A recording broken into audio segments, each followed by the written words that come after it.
নমস্কার, আমি ডক্টর বৈশালী রয়। এই ভিডিওতে আমি গাউট বা গাউটি আর্থ্রাইটিস এক ধরনের বাত সেইটা সম্পর্কে কিছু কথা বলবো।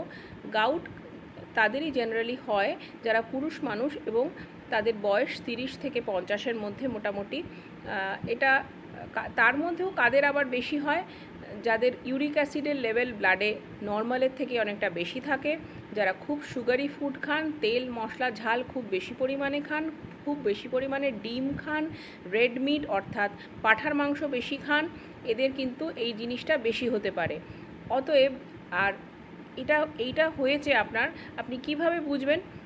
দেখবেন যে বুড়ো আঙুল যে আপনার আছে পায়ের, সেই বুড়ো আঙুলটা হঠাৎ করে ফুলে যাবে, লাল হয়ে যাবে, প্রচণ্ড ব্যথা হবে। জেনারেলি বুড়ো আঙুলে পায়ের এটা শুরু হয় বা এটা হয় অকারেন্সটা, কিন্তু এটা অন্যান্য জয়েন্টেও হতে পারে। হলে তৎক্ষণাৎ ডক্টরের পরামর্শ নিয়ে পেইন কিলার খাবেন এবং ভবিষ্যতে ডক্টরের কাছে যাবেন। উনি যেসব পরীক্ষা নিরীক্ষা করতে বলেন সেগুলো করবেন।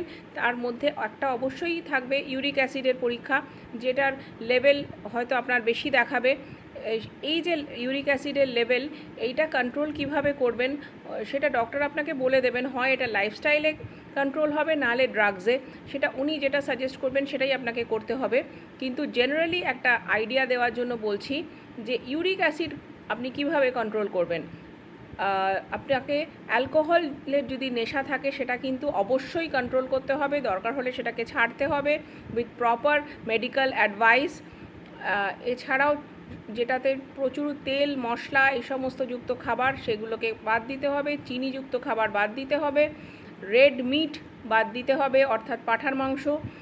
এছাড়াও আরও যে সমস্ত প্রসেসড ফুড আমরা খাই সেগুলোকেও আপনাদের কম রাখতে হবে খাবারের মধ্যে।